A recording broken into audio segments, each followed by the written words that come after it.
நவரசம் YouTube channel நேயர்களுக்கு எங்கள் அனைவரின் மகளிர் தின நல்வாழ்த்துக்களை நாங்கள் தெரிவித்துக் கொள்கிறோம். வருடா வருடம் மகளிர் தினங்களை கொண்டாடி கொண்டுதான் வருகிறோம். உழைக்கும் மகளிருக்கான தினத்தை தான் நாம் மகளிர் தினமாக கொண்டாடி வருகிறோம். உலகம் முழுவதும் இந்த நாளை மகளிர் தினமாக கொண்டாடப்பட்டு வருகிறது. இந்த தினத்திலே இன்றைக்கு மகளிராகிய நாங்கள் இணைந்து நாங்கள் கடந்து வந்த பாதைகளை குறித்து உங்களோடு கூட நாங்கள் பகிர்ந்து கொள்ள இருக்கிறோம். முதலாவது நம் மத்தியில இருக்கிற சீதாலட்சுமி ஐயப்பன் அவர்கள் ஆசிரியர், பட்டிமன்ற பேச்சாளர், பல்வேறு விருதுகளை பெற்றவர், பல உலக சாதனை நிகழ்வுகளிலே கலந்து கொண்டவர்.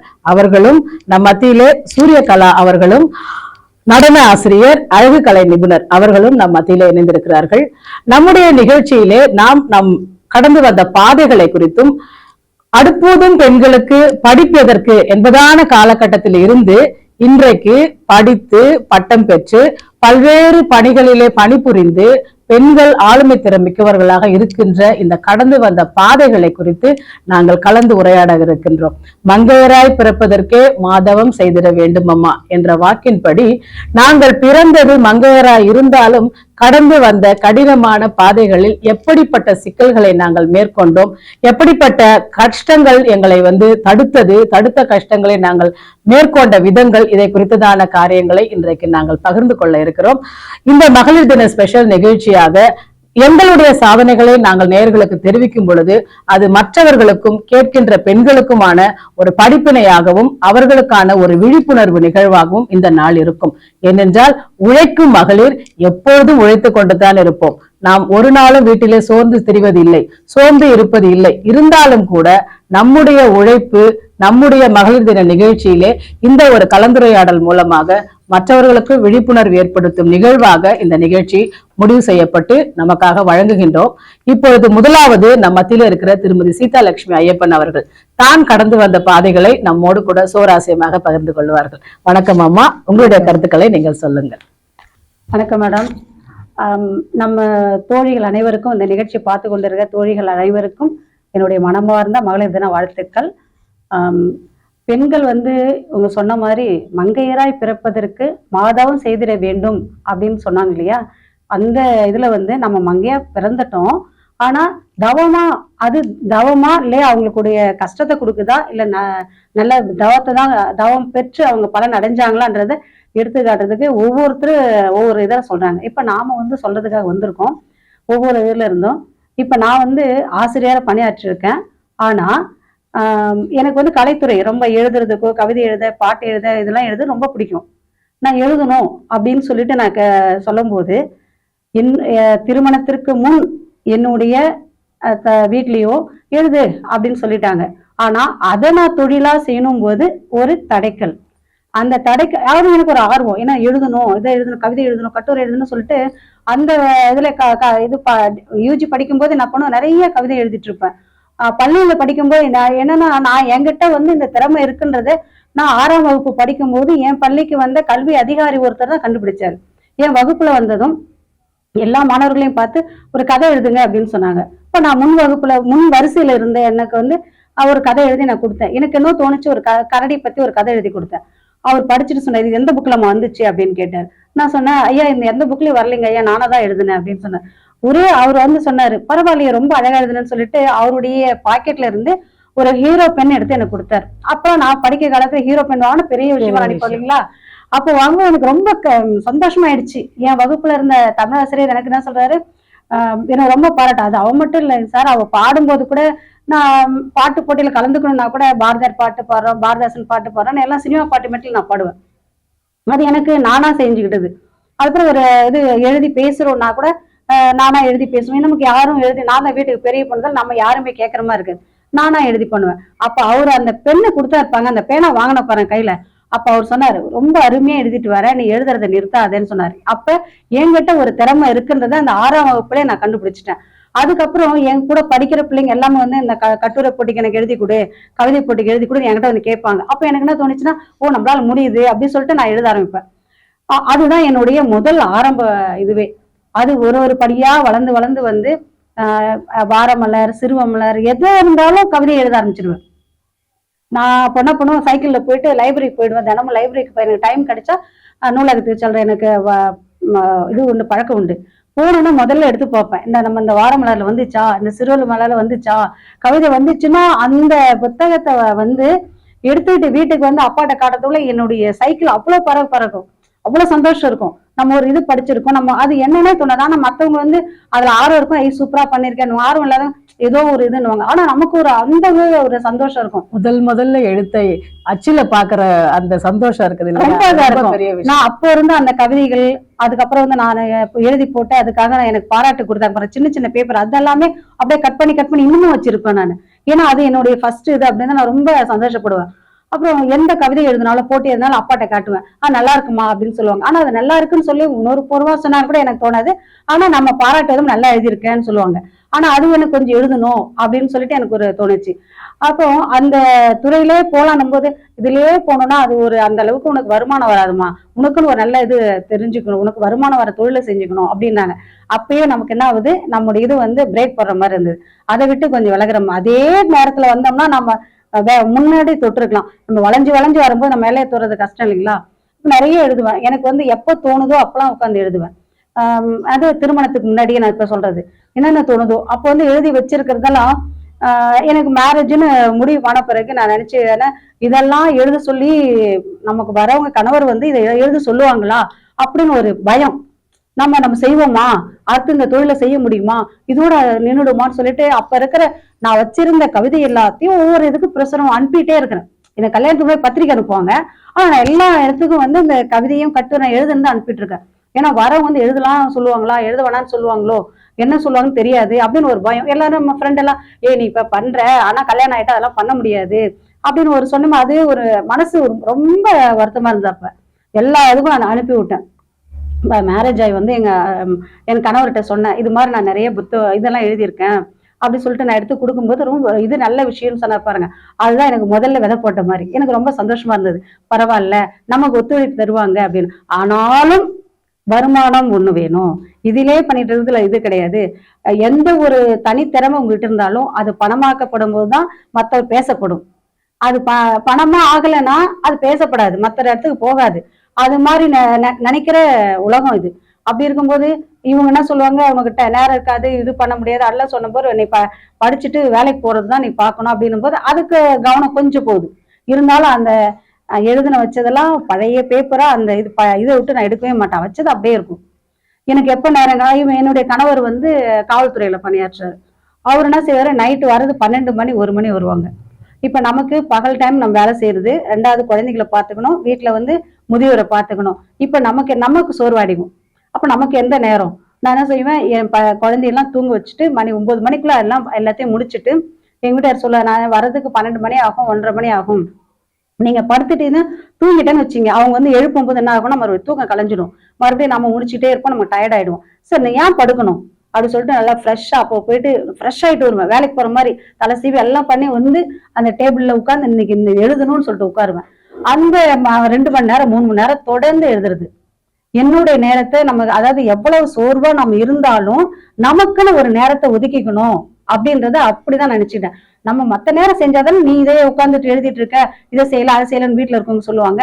ஆனா நமக்கு இந்த டைம்ல யாரும் சொல்ல மாட்டாங்க. அவங்க தூங்குவாங்க, குழந்தை தூங்கும், அவர் வேலையில இருந்து வர நேரம் இருக்கும். அப்ப அந்த 3 மணி நேரம் 2 மணி நேரம் இருக்கும். அப்ப நான் எழுதி வச்சிருவேன்.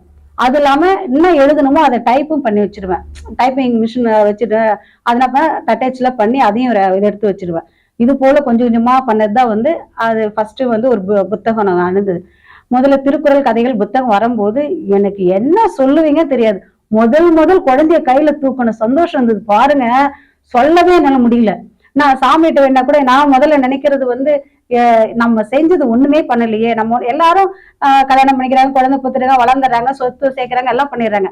ஆனா நமக்கு நாம நினைச்சது இது, நம்ம ஒரு புத்தகம் எழுதணும், கட்டுரை எழுதணும், கவிதை எழுதணும், பாட்டு எழுதணும், இப்படிதான் நினைச்சிட்டு இருந்தோம், அது செய்ய முடியலையே அப்படின்னு சொல்லிட்டு சில சமயம் நமக்கு சோர்வும் தட்டிடுது. இது என்ன பண்றது அப்படின்னு நினைக்கும் போது அவ்வளவு ஒரு சந்தோஷம் எனக்கு. அடுத்தடுத்து ஒண்ணு எழுதிட்டு வரும்போது அதுக்கப்புறம் எங்க வீட்டுல என்ன சொல்றாரு, சரி நல்லா பண்ற. அவங்களுக்கு என்னன்னா அவங்க வேலை நிக்கல, நம்ம வேலை நடந்துட்டு இருக்கு, அவங்களுக்கு வேலை வந்து எந்த வேலையும் நிக்கல. அதனால அவங்க எதுவுமே இது பண்ணல. இதே வந்து நம்ம உட்காந்துக்கிட்டு எழுதிக்கிட்டே இருந்துட்டு அந்த வேலையெல்லாம் எல்லாம் இதா இருக்கும். அப்ப நாம என்ன பண்ணணும், நமக்குன்னு ஒரு பாதையை வகுக்கும் போது நமக்கு நேரத்தை நாம தான் ஒதுக்கணும். எனக்கு நேரம் பத்தல நம்ம சொல்லிக்கூடாது. அதுதான் நான் இப்ப வந்து சொல்ல வருது. நம்ம என்ன நீங்க நினைக்கிறீங்க அப்படின்னும் போது உங்களுக்கான நேரத்தை நீங்க ஒதுக்கணும். இதே வந்து அவர் காலையில நேரத்தோட போறாருன்னு வச்சுங்களா, 2 மணிக்கு டியூட்டிக்கு போறாரு, 3 மணிக்கு டியூட்டிக்கு போறாருன்னா கடகடன்னு அந்த 2 மணிக்கு போறதுக்குள்ள சாப்பாடு எல்லாம் செஞ்சு அவருக்கும் கொடுத்துருவேன். அதுக்கப்புறம் நம்ம தூங்க மாட்டோம். அந்த டைமுக்குள்ள உட்காந்து மீதி உட்காந்து எழுதுவேன். இது மாதிரி டைம்ல நான் பயன்படுது எப்ப நேரம் கிடைக்குதோ, தனிமையா கிடைக்குதோ அப்பெல்லாம் உட்காந்து எழுதுவேன். அப்புறம் இந்த கதைக்கான கரு, கவிதைக்கான கரு, இதெல்லாம் எங்க இருந்து நம்ம நம்ம சுத்தி தான் இருக்கும். இதெல்லாம் நம்ம எங்க இருந்து போறோம். நான் என்ன இப்ப நான் ட்ரெயின்ல போறேன்னு வச்சுங்களேன், உட்காத்துல பக்கத்துல இருக்கட்டும் அப்படி பேசிட்டு வருவேன். அவங்க கிட்ட கேட்கும் போது நமக்கு ஏதோ ஒரு கருவு நமக்கு கிடைச்சிடும். அப்புறம் பஸ்ல போறோம்னு வச்சுங்களேன், அங்க சும்மா அதாவது என்ன சொல்லுவாங்கன்னா, பேசுறத வீணா பேசக்கூடாது, கருத்துள்ளதா பேசணும். பேச்சு கூட சும்மா 4 பெண்கள் சேர்ந்தா வீணா சண்டை முட்டி விடுவாங்க அப்படின்னுவாங்க. அது மாதிரி இருக்கும். நம்ம நினைக்கிறது இப்படிதான் நினைக்கணும். நமக்கு என்ன தேவை. இப்ப ஒருத்தவங்க ஒவ்வொரு துறையில இருக்கிறவங்க அவங்க துறை மூலயமா அணுகலாம். நான் வந்து எனக்கு ஒரு கதை கிடைக்குமா, அது உண்மையான நிகழ்ச்சியா இருக்குமா, அதை எப்படி கொண்டு வரலாம் அப்படிதான் நான் இது பண்ணுவேன். அதே போலதான் நம்ம பாரிஸ் கார்னர் இதுல வந்து ஒரு ட்ரேல கீழே கால் இல்லாத ஒருத்தர் உட்கார்ந்து கட்டையெல்லாம் தள்ளிட்டு போறாரு. ஆக்சுவலா நான் அங்க வந்து சிக்னல்ல நிக்கிறேன். அவர் வந்து பைசா கேட்டாரு. நான் அப்ப வந்து அவர்கிட்ட ஒரு 10 ரூபா போட்டேன், அவ்வளவுதான். ஆனா அந்த மைண்ட்ல எனக்கு ஓடிக்கிட்டே இருந்தது.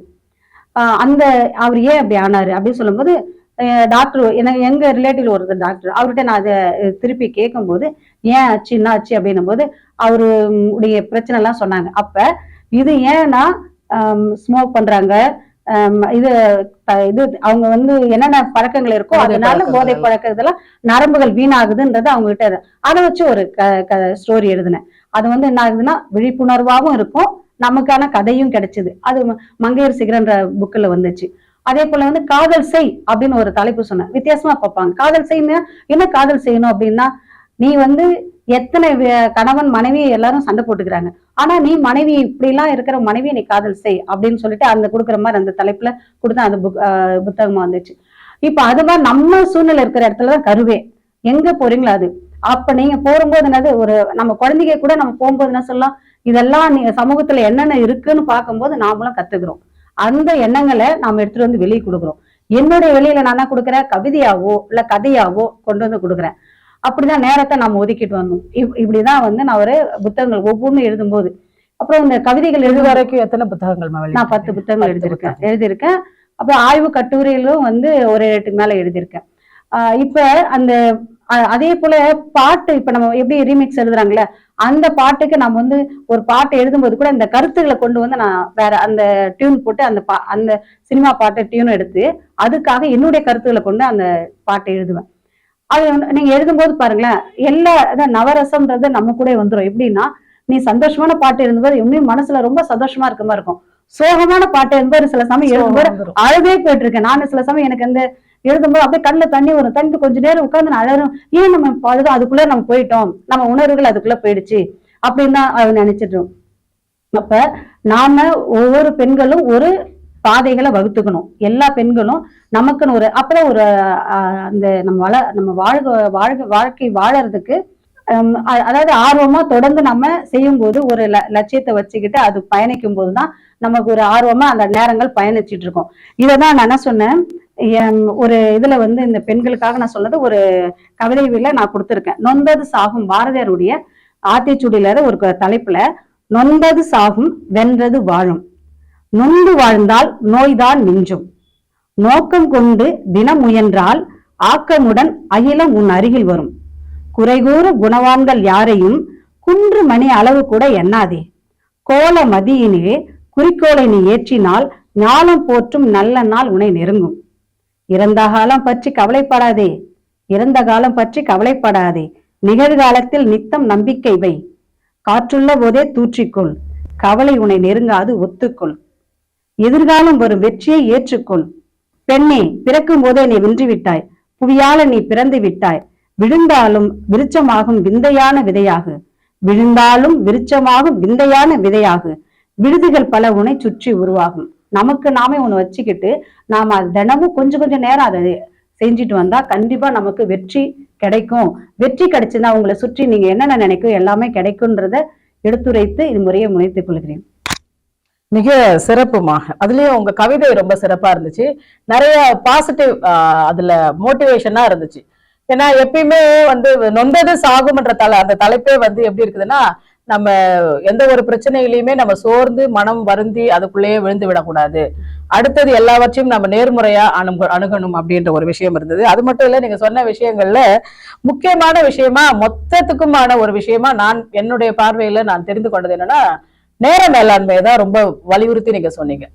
சோ அந்த நேர மேலாண்மையில நம்ம சரியா இருந்தோமே என்றால் நம்முடைய வேலைகளையும் நம்முடைய ஆளுமை தன்மையையும் நம்ம வளர்த்து கொள்ள முடியும். சோ பெண்கள் இயல்பாகவே அந்த சோம்பேறித்தனமா இருக்கிற ஒரு இந்த விஷயத்தை உங்களுடைய கருத்துக்களை கேட்கிறவங்களுக்கு அந்த சோம்பேறித்தனத்தை விட்டு ஒழிப்பாங்கன்னு நினைக்கிறேன். ஆனா எல்லா வீடுகள்லயுமே காலையில இருந்து வாசல் தெளிச்சு கோலம் போடுறவங்க பெண்கள் தான். அதன் பிறகு வேலைக்கான ஆனா ரொம்ப நிறைய வேலை செய்யறோம் நினைச்சு நம்ம நாமளே என்ன பண்ணிடுறோம், ஓய்வு எடுக்கிறதுக்கான நேரத்தை அல்லது பொழுதுபோக்கா இப்ப சமீப காலங்கள்ல பார்த்தோம்னா டிவியோ மொபைலோ அதுல வர ரீல்ஸோ அதுல வர மற்ற காரியங்களிலேயோ அதிகமான பொழுதுபோக்கு நேரத்தை செலவழிக்கிறோம். அந்த பொழுதுபோக்கு நம்ம ஒண்ணு இல்ல, நம்ம சாதாரணமா ஒரு ரீல்ஸ் பாக்குறோன்றது அது நம்முடைய நேரத்தையும் எடுத்துக்கொள்கிறது. அதனால பாக்குறவங்களுக்கு வியூஸ் அதிகமா போகுது தவிர அதனால நமக்கு ஒருத்தருடைய தனிப்பட்ட முறையில அது வளர்ச்சிக்கோ அல்லது ஆளுமை தன்மைக்கோ அல்லது பொருளாதார வளர்ச்சிக்கோ அது உதவுதான்னு சொன்னா நிச்சயமா அது இல்லை. சோ நம்ம எதை செய்தாலும் அதனால எனக்கு என்ன பயன், அதன் மூலமாக இந்த உலகத்திற்கு நான் என்ன கொடுக்க முடியும், நான் என்ன பெற்றுக்கொண்டேன், எனக்கு அதனால என்ன நன்மையை பிறருக்கு தர முடியும் அப்படின்ற ஒரு நோக்கத்தோட நம்ம செய்யணும். குறிப்பா நீங்க சொன்ன அந்த விஷயம் 6ஆம் வகுப்பு படிக்கும் பொழுது அந்த ஒரு மாவட்ட கல்வி அதிகாரி கிட்ட வாங்கிய பெண், இது எல்லாருக்குமான ஒரு விஷயமா நான் பாக்குறேன். ஏனென்றால் பெண்கள் எல்லா இடத்துலயும் மட்டம் தட்டப்படுவாங்க. ஒரு ஆண் செய்கிற ஒரு காரியத்திற்கும் அதே காரியத்தை ஒரு பெண் செய்யும் பொழுது அந்த பெண்ணை பிறர் பாராட்டினாலும் கூட உடன் இருக்கின்ற ஆண்களால அதை சகிச்சுக்க முடியாது. அவங்க என்ன செய்வாங்க, பெண்கள் எங்கெல்லாம் வளர்ந்துட போறாங்களோன்ட்டு ஒரு லேடிஸ் தானே பெண்கள் தானே அப்படின்ற மாதிரி போய்கிட்டே இருப்பாங்க. அப்படி போகிறதுனால அந்த பெண்களுடைய தன்மையே குறைஞ்சு போகுது. குறிப்பா இவங்க சொன்ன விஷயத்த தூண்டி விட்ட அந்த மாவட்ட கல்வி அதிகாரியை நான் ரொம்ப பாராட்டுறேன். ஏன்னா சுடர் விளக்கானாலும் தூண்டுகோல் ஒன்று வேண்டும். பெண்களுக்கு அந்த தூண்டுகோல் மிகவும் அவசியமா இருக்கிறது. சமீப காலங்களிலே சக பெண்களாலேயே அந்த விஷயம் கிடைக்கிறது. இப்ப அந்த விஷயத்தை குறித்து நம்ம மத்தியில இருக்கிற சூரியகலா அவர்கள் பேச இருக்கிறார்கள். நடன ஆசிரியை, அழகு கலை நிபுணர். அவர்கள் கடந்து வந்த பாதையை குறித்தும் பெண்களுக்கு அவர்கள் சொல்ல வேண்டிய ஒரு செய்தியை குறித்தும் இப்பொழுது அவர்கள் பகிர்ந்து கொள்ளுவார்கள். வணக்கம் அம்மா. நீங்க கடந்து வந்த பாதையை குறித்தும் உங்களை சுற்றி இருக்கின்ற பெண்களுக்கு மகளிர் தின செய்தியாகவும் நீங்கள் சொல்ல வேண்டிய கருத்துக்களை உங்களை சொல்லும்படி நான் கேட்டுக்கொள்கிறேன். வணக்கம். மகளிர் தின வாழ்த்துக்களை நான் முதல்ல தெரிவிச்சுக்கிறேன். நான் கடந்து வந்த பாதை பாத்தீங்கன்னா என் சைட்ல இருந்து சப்போர்ட் கிடையாது எந்த விதத்திலையும். சிறு வயதுலயே எனக்கு திருமணம் செய்துட்டாங்க. வாழ்க்கையில எல்லாரும் வேலைக்கு போறாங்க, நிறைய துறையில சாதிக்கிறாங்க. அதெல்லாம் பார்க்கும்போது எனக்கு ரொம்ப ஆசையா இருக்கும். ஆனா சொந்தத்துல திருமணம் செய்துட்டாங்க சிறு வயதுல. ஆனா போன பிறகுதான் தெரியுது நம்ம படிக்க முடியல மேற்கொண்டு அப்படின்னு எல்லாரையும் பார்த்து நான் ரொம்ப ஃபீல் பண்ண ஆரம்பிச்சிட்டேன்.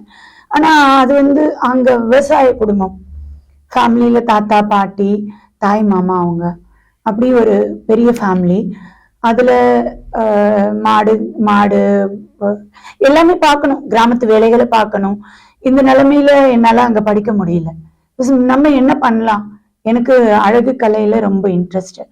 சின்ன வயசுல இருந்தே நான் நாட்டியம் கத்துக்கிட்டேன், அது என் கூடவே இருந்தது. ஆனா என் கணவர் நாட்டியம் எடுக்க சம்மதிக்கல.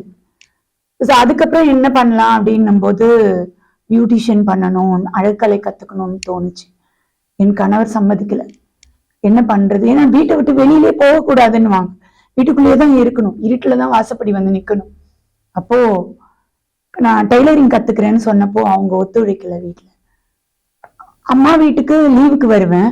அப்போ எனக்கு உடல்நிலை சரியில்லைன்னு சொல்லி மேற்கொண்டு ஒரு 10 நாள் 15 நாள் டைம் எடுத்து நான் இந்த அழகு கலையை கத்துக்கிட்டேன்.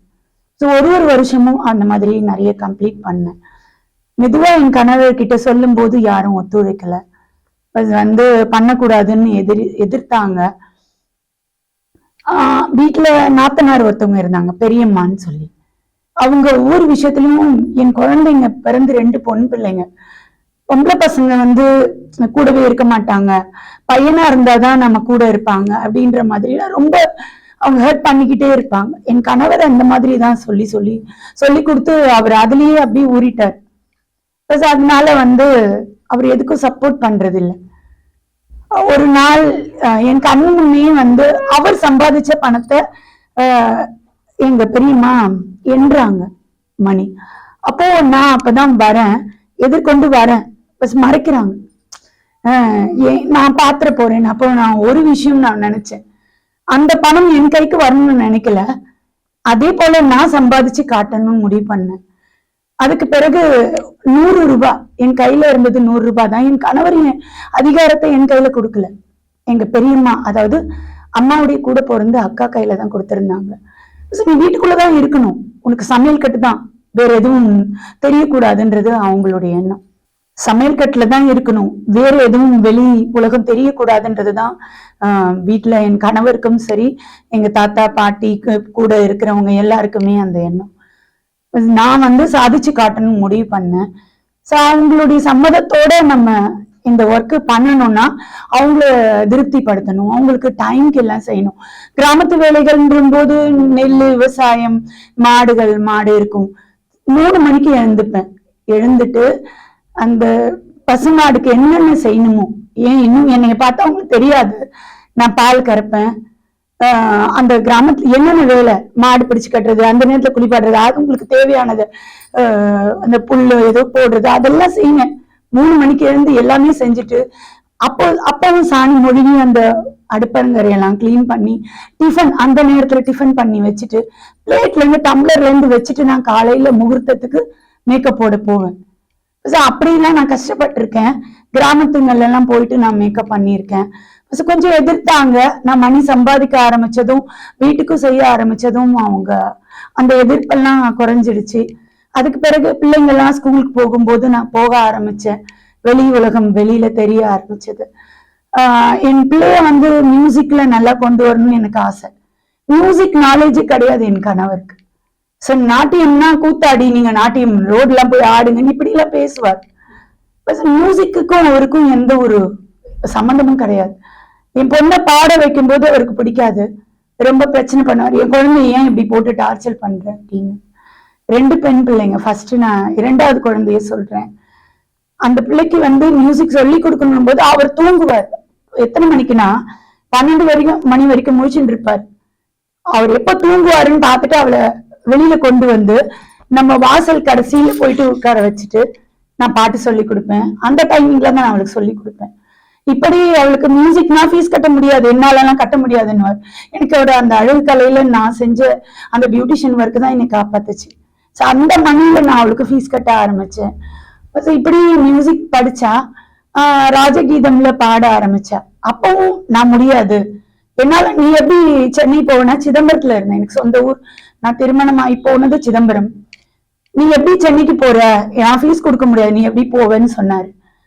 நான் வேலை செஞ்சு அந்த பணம் என்னை காப்பாத்துச்சு. அதை வச்சு நான் சென்னைக்கு வந்தேன். என் பொண்ணை அந்த காம்படிஷனுக்கு ஃபார்ம் ஃபில் பண்ணி கொடுத்தேன். பாடினா அந்த ஊரே பார்த்தாங்க, உன் பொண்ணு பாடுறா, ரொம்ப அருமையா பாடுறான்னாங்க. ஆனா அவரு பார்க்கல. நான் பார்க்க முடியாது, நான் எதுக்கு பார்க்கணும், நீ மீறி பண்ண அப்படின்னு. ஆனா அந்த குழந்தைய பத்தி பெருமையா சொல்லும் போது, இது ஏன் பொண்ணுதான், ஏன் பொண்ணுதான் அப்படின்னு பெருமையா சொல்லிக்கிட்டார். அதே போல நாட்டியத்திலையும் என்னுடைய நாட்டியத்தை அங்க நான் கொடுக்க முடியல, என்னுடைய மகளுக்கு நான் கொடுத்தேன். அவளை ஆட வச்சேன். அவளுக்கு முன்ன பின்ன நாட்டியம் ஆடி ப்ராப்பரா தெரியாது. ஏன்னா வீட்டுல அந்த நாட்டியத்துக்கான அந்த டைமிங் எங்களுக்கு கொடுக்கல. இருந்தாலும் அவர் இல்லாத நேரத்துலதான் நாட்டியம் சொல்லி கொடுப்பேன். அங்கேயும் அவ சாதிச்சான். நாட்டியத்துல நல்லா வரும்போது உன் பொண்ணு இவ்வளவு அருமையா ஆடினா, அவ பேர் தெரியாது, அந்த பொண்ணு மயில் டான்ஸ் ஆடிச்சு, அந்த பொண்ணு அது பாம்பு டான்ஸ் ஆடிச்சு, அந்த பொண்ணு தானா, அந்த மாதிரிதான் சொன்னாங்க. பிளஸ் அவ சொல்லும் போது என்னுடைய மகள் என் பொண்ணுதான் ஆடினான்னு சொல்லி அவள் பெருமையா சொல்லிக்கிட்டாரு. அன்னைக்கு அவர் ஒத்துழைக்கல. இப்படிதான் என்னுடைய காலங்கள் போனது. பெரிய மகள் படிப்பை முடிக்கிறா. +2 முடிக்கும் போது அவ மெடிசன் தான் எடுக்கிறா. எனக்கு மெடிசன்ல டாக்டர் ஆயிட்டு நான் பெரிய லெவல்ல வரணும், நிறைய ஏழைங்களுக்கு சேவை செய்யணும் மருத்துவத்துலன்னு ஆசை. அப்படி படிக்கும் போதும் அவர் சப்போர்ட் பண்ணல. என்ன ஆச்சுன்னா, அந்த +2 முடிச்ச பிறகு அவளுக்கு டாக்டர் சீட் அண்ணாமலை யூனிவர்சிட்டி சிதம்பரத்துல. நான் சொன்னேன், நீங்க திருமணம் பண்ண வேணாம், நீங்க திருமணம் செலவே செய்ய வேணாம், என் பொண்ணு மருத்துவத்துல படிக்க வைங்க, டாக்டர் சீட் கிடைக்கிறது ரொம்ப சிரமம், கஷ்டம். அப்போ 1.5 lakhs தான் கட்ட சொன்னேன். அவர்கிட்ட இருக்கு. அவர் பிசினஸ்ல நல்ல லெவல்ல வந்தவர். நான் கட்டணும்னு சொன்னப்போ என்னால முடியாது, நான் சீக்கிரமாவே மேரேஜ் பண்ணிடுவேன் என் பொண்ணுக்குன்னு சொன்னாரு. அவளுக்கு பயம் வந்துருச்சு, தன்னோட படிப்பு எங்க கெட்டு போயிட போகுது, அம்மா மேற்கொண்டு படிக்க முடியல, நம்மளாவது படிக்கணும்னு அவள் முடிவெடுத்தா. வந்து எவ்வளவு கெஞ்சி பார்த்தா, டாடி எப்படியாவது என்ன படிக்க வச்சிருங்க, ஆனா படிக்க வைக்கல. என்னால முடியாது, உன்னால முடிஞ்ச நீ எப்படி படிச்சுக்கிறியோ படிச்சுக்கோன்னு. தாத்தா, அவங்க தாத்தா எங்க அப்பா கிட்ட கன்சல்ட் பண்ணா, நான் அங்க வந்துடுறேன், சென்னை வந்துடுறேன், நான் படிக்கணும், அப்பா எப்படி சொல்றாரு அப்படின்னா. சோ உடனே நான் பிடிவாதம் பண்ணி சென்னை வந்துட்டேன், நான் படிச்சே தீருவேன் அப்படின்னு. ஆனா அப்பா சொல்லிட்டாரு, டாக்டர் படிக்கிற அளவுக்கு என்கிட்ட வசதி கிடையாதுமா, நான் வந்து வேணா மைக்ரோபயாலஜி படிப்பை எடுக்கிறையா, நீ அதுல படின்னு வெள்ளிமால் காலேஜ்ல சேர்த்தாரு. சேர்த்ததும் இறந்துட்டாரு. தவறுனதும் அவளுக்கு என்ன பண்றதுன்னு தெரியல, விலகும் தெரியாது. அவங்க தாத்தா தான் வந்து எல்லாம், அப்பா ஸ்தானத்துல அவரு தான் எல்லாம் பார்த்தாரு. என் கணவர் கடைசி வரைக்கும் அந்த நாலேஜ் கிடையாது, அந்த சப்போர்ட் கிடையாது, எதுவும் கிடையாது. ஆனா நான் பியூட்டிஷியன் பண்றதுல நான் விடல, ஃபேமிலியும் பார்த்துக்கிட்டேன், தாத்தா பாட்டிக்கும் சேவை செஞ்சேன், விவசாய வேலைகளையும் நான் செஞ்சேன், என் பியூட்டிஷியனையும் நான் பார்த்துக்கிட்டேன். நான் நாட்டியம் எடுக்க அவர் அனுமதிக்கல. நாட்டியம் அப்ப கூட லீவுக்கு வரும்போது நாட்டியத்தை கண்டினியூ பண்ணேன், விடக்கூடாதுன்னு சொல்லிட்டு நான் படிச்சேன் மேற்கொண்டு. சென்னை வந்ததும் மகள் வந்து படிக்கும்போது அப்பா இறந்துட்டாங்க. அப்பாவும் என் கணவர் வந்தாரு, நீ தாத்தா திமிர்ல தானே படிக்கிற, மேற்கொண்டு நீ எப்படி படிக்கிற பாக்குறேன் அப்படின்னு சொல்லி சொல்றாரு. என்கிட்டயும் சவால் விடுறாரு, நீ எப்படி உன் பொண்ணை படிக்க வைக்கிற, சரின்னு சொல்லிட்டு போயிட்டாரு. ஆனா அதுக்கு பிறகு அவ கஷ்டப்பட்டு படிச்சிருக்கா என் பொண்ணு, அவருடைய உதவி இல்லாம MBA முடிச்சா, BSc முடிச்சுட்டு மைக்ரோபயாலஜி முடிச்சுட்டு MBA பர்சனலா அவ பார்ட் டைம் பண்ணி படிச்சா.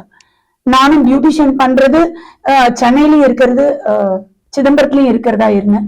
ஏன்னா சின்ன பொண்ணு அங்கதான் படிச்சுட்டு இருந்தது. மியூசிக் காலேஜ் படிக்கும் போதுதான் இங்க வந்தா, சென்னை வந்தா. அது வரைக்கும் என் கூட தான் இருந்தேன். வந்து அப்பா தவறிட்டாங்க, திடீர்னு சடன் ஹார்ட் அட்டாக் தவறிட்டாங்க. அம்மா தான் இருந்தாங்க. அதனால 2 பிள்ளைங்களையும் பாக்குற சூழ்நிலையில நான் இங்கேயும் இருந்தேன், சிதம்பரத்திலயும் இருந்தேன். அப்போ இந்த பொண்ணு வந்து பார்ட் டைம் பண்ணி அந்த MBA முடிச்சுட்டு ஹாஸ்பிட்டல்ல ஒர்க் பண்ண போனா. என்னால எல்லா விவரங்களையும் எனக்கு முழுமையா சொல்லணும்னா நிறைய டைம் வேணும். என்னுடைய கதையை நான் சொல்ல வரேன்னா, ஏன்னா இந்த சமுதாயத்துல நிறைய பேர் தெரிஞ்சுக்கணுங்கிறதுக்காக தான் நான் வந்து பெண்களுக்கு சோதனை வரும், ஆனா அதை சாதனை ஆக்கணும்ன்றதுதான் என்னுடைய விருப்பம். அப்போ படிச்சுட்டு இருக்கும்போது MBA முடிச்சுட்டு ஹாஸ்பிட்டல்ல ஒர்க் பண்றா. ஒர்க் பண்ணும்போது திடீர்னு நான் இங்க இருக்கேன், அம்மாவை பார்த்துட்டு குழந்தைங்களுக்காக இங்க இருக்கேன், அம்மாவுக்கு ரொம்ப உடம்பு சரியில்லை அப்படின்ற காரணம். திடீர்னு என் கணவருக்கு சிதம்பரத்துல ஹார்ட் அட்டாக் தவறிட்டார். திடீர்னு செய்தி வருது, நாங்க உடனே இங்க இருந்து போனதும் சரி அவருடைய ஈம காரியங்கள் எல்லாத்தையும் முடிக்கிறோம். முடிச்ச பிறகு ஆனா அவர் என்ன பண்ணியிருக்காருன்னா, சில சமயம் நான் சென்னைக்கு வந்து பிள்ளைங்களை பாக்குற சூழ்நிலையில ஒரு அக்ரிமெண்ட் போடுறாரு, ஒரு லேண்ட விற்கிறதுக்காக. அவருதான் பெண்களை பத்தி ஒரு மதிப்பு கிடையாது, மனைவி மேல ஒரு மதிப்பு கிடையாது, அவங்களெல்லாம் நல்ல வழிக்கு கொண்டு வர அக்கறை கிடையாது. ஒரு லேண்ட சேல் பண்றதுக்காக அக்ரிமெண்ட் போடுறாரு. அந்த அக்ரிமெண்ட் போடும்போது அவர் லேண்ட் புரோக்கர். நிறைய பேருக்கு இது போல லேண்ட் இது பண்ணி அக்ரிமெண்ட் போட்டு ஏமாத்துறதுதான் அவருடைய தொழில். அது போல என் கணவரையும் ஏமாத்துறதுக்கு முயற்சி பண்ணியிருக்காரு. நம்ம ஏமாந்துட்டோம், அக்ரிமெண்ட் போட்டு சைன் போட்டு ஏமாந்துட்டோன்ற தெரிய வந்ததும் 5 வருஷம் கேஸ் போடுறாரு என்னுடைய கணவர். அது எங்களுக்கு கேஸ் போயிட்டு இருக்குன்னு தெரியும், ஆனா எங்ககிட்ட எந்த விவரமும் சொல்லிக்கல. இதற்கு காரணம் கூட இருந்தவங்க பெரியம்மா நாத்தனார்ன்ற முறையில இருக்கிறவங்க அந்த பணத்தை வாங்கி அந்த அக்ரிமெண்ட் போட்ட பணத்தை நம்ம வாங்கி சாப்பிடணும், மனைவிக்கு தெரியக்கூடாது, குழந்தைங்களுக்கு தெரியக்கூடாதுன்ற எண்ணம் அவங்களுக்கு. அதனால நான் இல்லாத சூழ்நிலை இப்படி ஒரு வேலையை செய்துட்டாங்க. மகளுக்கு தெரிய வருது, பெரிய பொண்ணுக்கு தெரிய வருது. உடனே அவ வந்து இதற்கான முயற்சி இறங்குறான், தன்னுடைய வேலையை ரிசைன் பண்றான். அவளுக்கு அங்க அவ்வளவு மரியாதை ஹாஸ்பிட்டல்ல. அந்த படிப்பு அவ்வளவு கஷ்டப்பட்டு படிச்சிருக்கா, அதை ரிசைன் பண்ணிட்டு முழு மூச்சு அதுல செயல்படுறா. அந்த லேண்ட பத்திய முழு விவரம் அவளுக்கு தெரியாது. அவ படிச்சது மெடிசன், அவ குழந்தை, வெளி உலகமே தெரியாது. அவ வந்துட்டு என்ன பண்றான்னா, ஜட்ஜி கிட்ட போய் கேட்கணும்னு சொல்லி அப்ரோச் பண்ணணும்னு போய் ட்ரை பண்றான். நிறைய போராட்டத்துக்கு பிறகு தெரிய வருது, அந்த லேண்ட் புரோக்கர் அப்பாவை வந்து ஏமாத்தி இருக்காரு அப்படின்ற விஷயம் தெரியுது. தெரிஞ்சதும் நாங்க என்ன பண்றோம், எங்களுக்கு அந்த அளவுக்கு கையில வருமானம் இல்லை, வசதி இல்லை. நாங்க வந்து இப்போ நீதிமன்றத்திலே உதவிக்கு வக்கீல ஏற்பாடு பண்ணி கொடுக்குறாங்க, அது போல எங்களுக்கு ஏற்பாடு பண்ணி கொடுத்தாங்க. அவர் சொல்றாரு எல்லாத்தையும் படிச்சுட்டு இதுல ஒண்ணு கூட உங்களுக்கு சாதகமா இல்லை, எல்லாமே ஆப்போசிட்டுக்கு தான் இருக்கு அப்படின்னு சொல்றாரு. அது மட்டும் இல்ல, அந்த முக்கியமான ஆர்கியூமெண்ட் டைமிங்ல அவர் வந்து ஆப்போசிட்ல மாறிட்டார். ஆப்போசிட்ல மாறிட்டு கிராசிங் டைமிங்ல அவர் வரல. எங்களுக்கு பயம் வந்துருச்சு. ஏன்னா எங்களுடைய பூர்வீக சொத்து விவசாய நிலம், அதை மீட்கணும்ன்றது அவளுடைய விருப்பம். அதை எப்படியாவது மீட்கணும்னு நாங்க போராடிட்டு இருக்கும்போது அங்க ஜட்ஜி கேக்குறாரு, உன்னால என்னமா செய்ய முடியும், இப்போ லாயர் இல்ல, உன்னுடைய வக்கீல் இல்லை, இப்ப நீ என்ன பண்ண போற அப்படின்னும் போது என்கிட்ட வந்து கன்சல்ட் பண்றான் அந்த ஸ்பாட்ல. அம்மா நானே பார்ட்டின் பர்சனா நின்று நான் வின் பண்றேன், என்னால எனக்கு வந்து என்னுடைய லேண்டை நான் மீட்கணும், ஆப்போசிட் கிட்ட இருந்து மீட்கணும், அப்பா செய்யாத விஷயத்த நான் சாதிச்சு காட்டணும் அப்படின்றா. அந்த சூழ்நிலையில் அவ எழுதி கொடுக்கும்போது சுத்தி இருக்கிறவங்க அதை கேட்டுட்டு சிரிக்கிறாங்க. இந்த பொண்ணால என்ன செய்ய முடியும், இந்த பொண்ணு வந்து ஒண்ணுமே தெரியல, குழந்தை மாதிரி இருக்கா, இவ போய் பார்ட்டின் பர்சனா நின்னு ஜெயிக்கிறேன்னு சொல்றான்னு சொல்லி சுத்தி இருக்கிறவங்க அதை கேட்டுட்டு சிரிக்கிறாங்க. ஒரு மலை, 2 மலை இருக்கு, அதுக்கு நடுவுல ஆறு ஓடுது, ஒரு கம்பி கட்டிடுறாங்க, அந்த கம்பியில உங்களுக்கு எந்த ஒரு விஷயமும் தெரியாது, அதுக்கான ஒரு பழக்க வழக்கம் உங்களுக்கு தெரியாது, பிராக்டிஸ் இல்லை. ஆனா நீங்க இதை தாண்டி நீங்க அந்த கம்பியை தாண்டி அந்த இடத்துக்கு போகணும். அப்போ பயம் இருக்கக்கூடாது. நீங்க கீழே குனிஞ்சிங்க, நீங்க விழுந்துருவீங்க, தேர மாட்டீங்க. அந்த சூழ்நிலையில அவன் நின்னா சாதிச்சா. அப்ப முடிவு பண்ண அவன், நான் லா படிச்சே தீருவேன், லா படிக்காதன்ற காரணத்தால தானே இப்படி பேசினாங்க, லா படிக்கிறேன்னு முடிவு பண்ணா அங்க கேஸையும் பார்த்துக்கிட்டா இங்க லா படிச்சு 3 years கம்ப்ளீட் பண்ணி அவ என்ரோல்மெண்ட் பண்ணி அவ வந்து ஒரு வக்கீல ஆனா வழக்கறி. இன்னைக்கு அவ போய் சிதம்பரத்துல நிக்கிறா, நான் ஒரு லாயர்னு போய் நிக்கிறா. இன்னைக்கு ஹைகோர்ட் போனா அவளுக்கு அந்த அளவுக்கு மரியாதை. வெளியில போனாலும் 12 மணிக்கு 1 மணிக்கு வீட்டுக்கு வருவா. எங்களுக்கு பாதுகாப்பு இல்லைன்னு வச்சுக்கோங்களேன், எங்களுக்கு ஆண்கள் சப்போர்ட் இல்லைன்னு வச்சுக்கோங்க, இருந்தா கூட தைரியம், இப்படிதான் இருக்கணும்ன்ற தைரியத்துலதான் என் குழந்தைங்க வளர்றாங்க. இன்னைக்கு சின்ன பொண்ணு மியூசிக் டீச்சரா இருக்கா, பட் அவளுக்கு மியூசிக்ல இன்னைக்கு சப்போர்ட் கிடையாது, இருந்தாலும் நான் அவளுக்கு சப்போர்ட் பண்ண இன்னைக்கு ஒரு மியூசிக் ஆசிரியரா இன்னைக்கு அவ இருக்கா. இத வந்து பெண்களுக்காக நான் வந்து என்னுடைய கதையை நான் வந்து சொல்ல விரும்புறேன். நன்றி சொல்லி. நன்றி, மிக்க நன்றி. உங்களுடைய சொந்த அனுபவங்கள் எங்களுக்கு நெகிழ்ச்சியாகவும் பார்க்கிற நேயர்களுக்கு அது ஒரு விழித்திறப்பாகவும் இருந்தது அப்படின்னு சொல்லலாம். என்னன்னா, பட் நீங்க கடந்து வந்த பாதையில நிறைய உங்களுக்கு தடைகள், அந்த தடைகள் எல்லாமே குடும்பத்தவர்களால், உறவினர்களால், நம்முடைய சொந்த நமக்காக யாரு நிக்கணுமோ அவர்களாலே ஏற்பட்டிருக்கிற ஒரு போராட்டம், பிரச்சனை. அதுலயும் நீங்க வந்து உங்களுடைய மொத்த அனுபவத்தையும் சொல்லி முடிக்கிறப்ப, என்னால முடியல, என்னுடைய மகள்களால நான் அதை நிறைவு செய்தேன்னு சொல்றேன். இதுதான் இன்றைக்கு பெண்களுடைய பெண்கள் தினத்திற்கான சிறப்பான ஒரு செய்தியா நான் நினைக்கிறேன். என்னன்றா, பெண்கள் தங்களால முடியாவிட்டாலும் இன்றைக்கு வாழ்கின்ற அநேக பெண்கள் தங்களுடைய பிள்ளைகளை தாங்கள் அடைய நினைத்த உயரத்திற்கு பெண்களை கொண்டு வந்திருக்கிறாங்க. இதுவே நான் வந்து பெண்ணியத்திற்கான ஒரு மிகப்பெரிய வெற்றியா நினைக்கிறேன். ஏன்னா 2000 ஆண்டு காலமாக நாம் கடந்து வந்திருக்கிற பாதை இது. அடுப்பூதும் பெண்களுக்கு படிப்பதற்குன்னு ஒரு மூலையில ஒதுக்கி வச்ச பெண்களை இன்றைக்கு படிக்க வைத்து, அதுலயும் நீங்க குறிப்பா சொன்ன போது யோசிக்கிறேன், உங்களுடைய மகளை நீங்க மருத்துவத்துறைக்குன்னு சொன்னீங்க. ஆனா அந்த பெண் தன்னால என்னெல்லாம் பண்ண முடியுமோ அத்தனையும் செய்து படித்தும் கூட வழக்கறிஞராக ஒரு வாழ்க்கையை தேர்ந்தெடுக்கக்கூடிய ஒரு சூழலுக்கு அவர்களுக்கு நீங்க வாய்ப்பு கொடுத்திருக்கிறீங்க. சோ இந்த ஒரு கடந்து வந்த தடைகள், அந்த தடை கற்களை எல்லாவற்றையும் படிக்கற்களாக மாற்றி அந்த பெண் உங்களையும் உங்களுடைய சொத்துக்களையும் மீட்டு உங்களுக்கான ஒரு வாழ்வாதாரத்தை ஏற்படுத்தி கொடுத்திருப்பது வந்து உங்களுடைய பெண்ணியத்திற்கான ஒரு செய்தியாக மாத்திரமல்ல, நீங்கள் அடுத்த தலைமுறைக்குமான ஒரு சிறப்பான ஒரு பணியை நீங்க செய்திருக்கிறதா தான் எனக்கு தோணுது. ஏன்னா ரோஜா படுக்கையின் மீது நடக்கின்ற ஒரு வாழ்க்கை அல்ல, முள்ளின் மீது. ஏன்னா அந்த ரோஜாக்களில இருக்கின்ற முட்கள் சிலருக்கு ரோஜாக்களாக வாய்க்கும், சிலருக்கு முட்களாக வாய்க்கும்.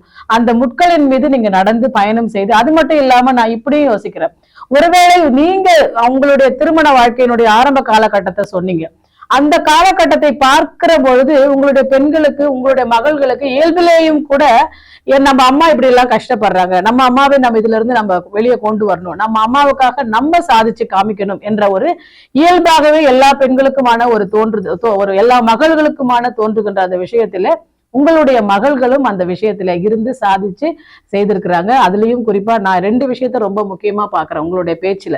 ஒன்று படிப்பு, 2வது சொத்துரிமை. பெண்களுக்கான சொத்துரிமையை கலைஞர் ஆட்சி காலத்துலதான் பெண்களுக்கான சொத்துரிமைன்னு சொல்லிட்டாங்க. ஆனாலும் இன்னும் அநேக இடங்கள்ல அந்த சொத்துக்கள் பெண்களுக்கு சமபாதி சரிபாதி வழங்கப்படுவதே இல்லை. பெண்களையும் கூட சில நேரங்கள்ல பரவாயில்ல, எங்க அண்ணன் தானே, எங்க தம்பி தானே, வச்சுக்கட்டும் அப்படின்னு சொல்லக்கூடிய பெண்களும் இருக்காங்க. உனக்கு திருமணம் செய்து, உனக்கு இவ்வளவு செலவு செய்து, உன்னை இவ்வளவு படிக்க வைத்து இன்னொரு வீட்டுக்கு அனுப்பிட்டோம், சோ இந்த பாரம்பரிய சொத்துக்களிலே நாங்கள் பங்கு கொடுத்தோமே என்றால் அந்த செலவுகளுக்கான அதனுடைய எங்களுக்கு அதற்கான இயல்பு எங்களுக்கு கிடைப்பதில்லை, அதனால உனக்கு முடிந்து போயிடுச்சு, சோ இது சொத்துக்கள் எல்லாம் வாரிசுகளுக்கு தான், ஆண் பிள்ளைகளுக்கு தான் அப்படின்னு குடும்பத்திலையும் சொல்லக்கூடிய ஒரு சூழல் இருக்குது. ஆனா இப்ப நீங்க சொல்லும் பொழுது அந்த சொத்து உங்கள் கணவருடைய சொத்தை நீங்கள் உங்களுக்கே அந்த இடத்துல சரியான மரியாதை இல்லாத சூழலில் உங்களுக்கு பிறந்த ஒரு மகள் அதை சொத்தை மீட்டு எடுத்து அந்த சொத்துக்கு நாங்க தான் உரிமையாளர் அப்படின்றது உரிமையை நிலைநாட்டுற விஷயம் இருக்கு இல்லையா, அது மிகப்பெரிய ஒரு சாதனை. உங்களுடைய மகளுக்கு எங்களுடைய வாழ்த்துக்கள். அந்த மகளை ஆளுமை தன்மை உள்ள ஒரு பெண்ணாக நீங்கள் வளர்த்ததற்கும் மகளிர் தினத்தினுடைய வாழ்த்துக்களையும் நாங்க உங்களுக்கும் தெரிவித்துக் கொள்கிறோம். இப்போ இந்த இருவருடைய கருத்துக்களின் அடிப்படையில பொதுவாக பெண்கள் எந்தெந்த விஷயங்களில் எல்லாம் பாதிக்கப்படுகிறார்கள் அப்படின்னு பார்த்தோம்னா, எல்லாருமே ஒரு உலகத்திலே பிறக்கின்ற அனைத்து உயிரினங்களுக்குமான வாழ்வதற்கான உரிமை இருக்கிறது, கல்வி கற்பதற்கான உரிமை இருக்கிறது. அந்த உரிமையை 2 பாலினமும், ஆண்களும் சரி பெண்களும் சரி, 2 பாலினமும் அனுபவிக்கின்றார்கள். 2 பாலினத்திற்குமான சரிசமமாக வழங்கப்படுகிறது. இருந்தாலும் கூட ஒரு மீம்ஸ் கூட நான் பார்த்தேன், ஒரு ஓட்டப்பந்தயம் நடக்கும், ஒரு ட்ராக்ல ஒரு பெண்ணு நிப்பாங்க, இன்னொரு ட்ராக்ல ஒரு ஆண் நிப்பாங்க. இந்த பெண்ணுக்கு 8 கை இருக்கும், ஒரு கையில மாப் இருக்கும், ஒரு கையில தொடப்பம் இருக்கும், ஒரு கையில குழந்தை இருக்கும், ஒரு கையில வாஷிங் மிஷின் இருக்கும், இன்னொரு கையில அவங்க சமைச்சிட்டு இருப்பாங்க, இன்னொரு கையில அவங்களுடைய ஆபீஸ் பேக் எடுத்து வச்சுட்டு இருப்பாங்க, இன்னொரு கையில அவங்க குளிக்கிற அந்த திங்ஸ் எல்லாம் எடுத்துட்டு. இப்போ ஒரு பெண் இந்த ட்ராக்ல ஓடுற பெண் இத்தனை பேர்டனோட ஓடுவாங்க. அந்த ட்ராக்ல ஓடுகின்ற ஆண் ஒண்ணுமே இருக்காது, ட்ராக் சூட் போட்டுக்கிட்டு அவ ஓடுறதுக்கு ரெடியா நிப்பான். இதுதான் இன்றைக்கான யதார்த்தம். ஒரு ஆணுக்கும் பெண்ணுக்கும் எல்லாமே சமமாக வழங்கப்பட்டாலும் கூட அந்த பெண் இத்தனை விஷயங்களையும் தடைகளையும் தாண்டிதான் ஓடக்கூடிய சூழல்ல இருக்காங்க. தடைகளை தாண்டிதான் அவங்க போய் ஒரு விஷயத்தை அச்சீவ் பண்ணக்கூடிய நிலைமையில இருக்கிறாங்க. இதுல நம்ம பார்க்கின்ற போது குழந்தைகளினுடைய இயல்பிலேயே நம்ம அந்த ஆணும் பெண்ணும் சமம், ஆணுக்கும் பெண்ணுக்கும் எல்லாம் உரிமையாக வழங்கப்படுகிறது என்ற விஷயத்த குழந்தைகளிலேயே சொல்லி வளர்க்கணும். அடுத்தது 2வது விஷயம் சொத்துரிமையை பத்தி பேசுனீங்க. இந்த சொத்துரிமை பெண்களுக்கு கொடுப்பதற்கு பெற்ற தாய்மார்களே அநேக நேரங்களிலே, ஏன்னா அது இன்னொரு வீட்டுக்கு வாழ போயிட்ட பெண்ணு, அந்த பெண்ணுக்கு நம்ம சொத்தை கொடுத்தோம்னா அது அந்த வீட்டுக்கான உரிமையா போயிடும் அப்படின்னு பெற்ற தாய்மார்களே கூட பல நேரங்களில் அதிலே அவர்கள் ஆண் பிள்ளைகளுக்கு சப்போர்ட் பண்ற சூழல்ல இருக்குது. சோ நம்ம உலகத்திலே போட்டியாளர்களாய் நாம் எதிராளியை போட்டி போட்டு ஜெயிப்பதை காட்டிலும் முதல்ல சொந்த குடும்பத்துல நம்ம போட்டி போட்டு ஜெயிக்க வேண்டிய சூழல்ல பெண்கள் இருந்துட்டு இருக்கோம். அப்படியாகத்தான் குடும்பத்திலே நம்ம போட்டி போட்டு ஜெயிச்ச பிறகுதான் வெளியில போய் ஸ்டெப் வைக்க முடியும். அடுத்தது தெருவில், அடுத்தது நம்ம போகின்ற இடத்திலே நடக்கின்ற போட்டிகளிலே நம்ம பங்கெடுக்கணும். இப்போ நீங்க இன்னொரு விஷயம் சொன்னீங்க, கோர்ட்ல வாதம் செய்யக்கூடிய, இப்ப சமீப காலங்கள்ல நிறைய திரைப்படங்கள்ல கூட வருது, எனக்காக நானே வாதாடுகிறேன் என்பதாக அந்த திரைப்படத்தினுடைய கதாநாயகனோ கதாநாயகியோ சொல்லக்கூடிய ஒரு சூழல் வருது. அப்படியாக அந்த சில சட்ட நுணுக்கங்களை நம்ம தெரிந்து கொள்ள வேண்டிய விஷயம். இதுல பெண்கள் நிறைய வாசிக்கணும் அப்படின்ற ஒரு கருத்தை நான் சொல்றேன். வாசிக்கணும், அநேக பொது விஷயங்களிலே அவர்கள் பங்கெடுத்துக் கொள்ளணும். புத்தகங்களை வாசிக்கும் பொழுது நமக்கு இயல்பிலேயே நமக்குள்ள ஒரு சிந்திக்கின்ற திறமையும், அந்த சிந்திக்கின்ற தன்மை நமக்கு ஆளுமை தன்மையையும் அடுத்த கட்டத்தை நோக்கிய வளர்ச்சியையும் நமக்கு நிச்சயமாக கொடுக்கும். அப்ப வாசிக்கின்ற திறன் பெண்களுக்கு வேணும். அடுத்தது நீங்க சொல்லும் போது சொன்னீங்க, கம்பி மேல நடந்து போற மாதிரி என்னுடைய பெண் அப்படின்னு சொன்னீங்க. நிஜமா அது நீங்க சொல்லும் பொழுதே எனக்கு அந்த உணர்வு தோன்றியது. என்னன்னா அது இளம் வயது, அந்த மகளுக்கு எந்த விதமான அனுபவங்களும் இல்லை, அந்த பெரிய ஒரு விஷயத்தை அச்சீவ் பண்றதுக்காக அவங்க போறாங்க, எந்த சப்போர்ட்டும் இல்ல. அதுலயும் நீங்க குறிப்பா சொன்னீங்க, அந்த எதிரணியில இருந்து அவர்களுக்கான பணபலம், படைபலம், ஆள்பலம் அத்தனையும் இருக்கு. அப்போ இவங்க மோதுற விஷயம் பாத்தீங்கன்னா ஒரு சாதாரண விஷயம் இல்ல. ஒரு பைபிள்ல கூட ஒரு ஸ்டோரி வரும். கோலியாத்துன்னு ஒரு பெரிய ராட்சசன்னு கூட தாவீது என்ற ஒரு சின்ன பையன் போரிடுவார். அந்த கோலியாத் வந்து சகல சர்வாயுத வர்க்கத்தையும் அவர் போட்டுட்டு இருப்பார். அத்தனை போருக்குரிய அத்தனை ஆயுதங்களையும் அவர் போட்டுட்டு அவர் வந்து நிப்பாரு. இந்த தாவீது கையில ஒண்ணுமே இருக்காது, ஒரு சின்ன கவன்கள் தான் இருக்கும். அவன் என்ன பண்ணுவான், அந்த தாவீது வந்து அந்த கோலியாத் பெலிஸ்தியர் அவர் வந்து நின்று ஒவ்வொரு முறையும் இஸ்ரவேல் மக்கள் கிட்ட ஃபைட் பண்ண வரும்பொழுது சொல்லுவார், என்னை எதிர்த்து நிக்கிற அளவுக்கு உங்க ஆட்கள் இல்லையான்னு கேட்பாரு. யாருமே வரமாட்டாங்க, ஏன்னா ஒரு ராட்சத தன்மை, எல்லாரும் பயப்படுவாங்க. அப்ப அந்த தாவீது நான் போறேன்னு போவார். ஆனா சின்ன வயசு, குறைந்தபட்சம் 12-15 வயது உள்ள ஒரு இளம் வயது வாலிபன். அவன் கையில என்ன இருக்குன்னா இந்த கவன்கள் தான் இருக்கும். அதுல வந்து கவன்கல்ல வைக்கிற கூழாங்கல். அப்போ அவர் வந்து கேட்பாரு, நான் என்ன நாயா, என்னை கல்ல வச்சு அடிக்க வந்திருக்கிறேன்னு கேட்பாரு. அவன் வந்து நான் என்னை நீ வந்து எந்த கடவுளை நிந்திக்கிறையோ அந்த கடவுளின் நாமத்தினாலே நான் உன்னை எதிர்கொள்ள வந்திருக்கிறேன்னு சொல்றாரு. இப்ப இந்த இடத்துல நான் அதை எப்படி யோசிக்கிறேன்னா, ஒருவேளை அந்த பெண்ணுக்கு தான் படித்த படிப்பும் அவளுக்கு படித்த அந்த அறிவின் மூலமாக கிடைத்த தன்னம்பிக்கையும் அவளுக்கு அந்த தைரியத்தை கொடுத்துருக்குதுன்னு நினைக்கிறேன். அப்ப என்ன பண்ணாங்க, அந்த கல்லை எடுத்து அவர் அடிக்கும் பொழுது கரெக்டா அந்த கல்லோட நெற்றி போட்டுல பட்டு அவர் கீழே விழுந்துடுறாரு, இறந்துடுறாரு. இந்த தாவீது ஓடி போய் அந்த பராக்கிரமசாலியினுடைய அவனுடைய வாளையே எடுத்து அவனுடைய கழுத்தை வெட்டி அந்த போர்ல அவர் வெற்றி பெறுவார். எதுக்காக சொல்றேன்னா, இவங்களுக்கு அந்த வாதிடுகின்ற தன்மையும் இல்ல, அந்த எதிராளி நம்ம கூட இருந்து நிக்க வேண்டிய வக்கீலும் இல்ல. அப்ப பணத்தால் அவர்களையும் விலைக்கு வாங்கியிருக்கலாம். இருந்தாலும் கூட அந்த பெண்ணுக்கு வந்து தைரியத்தையும் தன்னம்பிக்கையையும் படிப்பையும் அந்த படிப்பின் மூலமாக நீங்க கொடுத்த அந்த எல்லா உங்களுடைய கஷ்டங்களையும் பார்த்த அந்த பெண்ணுக்கு இவ்வளவு ஒரு தைரியம் வருதுன்னா, இந்த கதையை நிச்சயமா, இந்த சம்பவத்தை கதைன்னு சொல்லக்கூடாது, கதையல்ல நிஜம், இந்த நிஜத்தை பார்க்கின்ற நேயர்களுக்கும் நிச்சயமா அநேகருக்கு இது போன்ற ஒரு, ஏன்னா சோர்ந்து போயிடுறோம் பல நேரங்கள்ல. இப்ப இவங்க சொல்லும் போது சொன்னாங்க இல்லையா, எழுதுறதுக்கான நேரத்தை நாம தான் வகுத்து கொள்ள வேண்டும். எல்லா வேலையும் முடிச்சுட்டு நம்ம வந்து உட்கார்ந்து எழுதும் பொழுது, இப்ப இவங்க சொல்லும் போதும் சரி இவங்க சொல்லும் போதும் சரி, இத்தனை தடைகள் வந்து நம்ம மேற்கொண்டுதான் நம்ம ஜெயிச்சு வரணுமா, வேண்டாம் போ அது பண்ணிக்கிட்டுன்னு சொல்லி சோர்ந்து போய் உட்கார்ந்துடுறோம். பல நேரங்கள் பல பெண்கள் செய்கின்ற ஒரு தவறு இது. எதுக்கு அதுக்காக கஷ்டப்படணும், போனா போது யாருன்னா எதனா பண்ணிட்டு போறாங்க, ஏன்னா என் பேர்லயா வரப்போகுது, நான் கஷ்டப்பட்டு நம்ம ஜெயிச்சு நமக்கா கிடைக்க போகுது, யாரோ அனுபவிக்க போறாங்க அப்படின்ற மாதிரியான ஒரு சோம்பேறித்தனம். அடுத்தது அதனால சரி நம்ம ஏன் கஷ்டப்படுவான, இயல்பிலேயே பெண்களுக்கான உடல்நிலை ஒரு 40-45 வயதுக்கு மேல பெண்களுக்கு ஏற்படுகின்ற உடல்நிலை கோளாறுகள், ஹார்மோன் இம்பேலன்ஸ் எல்லாம் ஏற்படும். அந்த சூழல் அவர்களுக்கு இந்த கூட இருக்கின்ற மனிதர்களுடைய அனுசரணை இல்லாதப்ப தன்னை காட்டிலும் ஒரு பெண் வளர்கிறாள் என்றப்ப பெண்களிலே ஆணாதிக்க சிந்தனை உள்ள பெண்களாலேயே அதை தாங்கிக்க முடியாது. அப்ப அவங்க என்ன பண்ணுவாங்க, நீங்க சொன்ன மாதிரி உறவினர்கள் எல்லாம் அதை தடுக்க தான் பார்ப்பாங்க. ஒரு பெண் கையில அந்த பொருளாதார சுதந்திரம் அடைந்து விட்டால் அவ நம்மள மதிக்க மாட்டா, அவளே தன்னை வந்து பாத்துக்குவா, அவ வீட்டை விட்டு வெளியே போயிடுவா, அவளை வந்து உலகம் வந்து வேற மாதிரி பயன்படுத்தும் அப்படின்ற ஒரு ஆணாதிக்க சிந்தனை உள்ள பெண்களும் கூட இதுல உடந்தையாக இருந்து பெண்களை அடக்கக்கூடிய சூழல். அப்ப உங்களுக்கு எல்லா வகையிலையும் இதுல நம்ம இன்னொரு விஷயத்தையும் பார்க்கணும், சட்டமும் காவலும் உங்களுக்கு துணையாக இருந்திருக்கிறது. அப்போ உங்களுக்கும் பார்க்கும்பொழுது குடும்பமும் உங்களுடைய பிள்ளைகளும் நீங்க வளர்ந்து வந்த உங்களுடைய சூழலும் கூட உங்களுக்கு துணையாக இருந்திருக்காது. அப்ப நமக்கு துணையாக இருக்கின்ற மக்களினுடைய கையை நம்ம கரெக்டா பிடித்து கொண்டோமே என்றால் நம்ம வந்து என்ன பண்ணலாம், யாரையும் பார்க்க வேண்டாம், நம்ம நேரா போய் நம்ம என்ன பண்ணிடலாம், நம்மளுக்கு தேவையான வெற்றி வாய்ப்பை நம்ம அடைந்து கொள்ள முடியும்.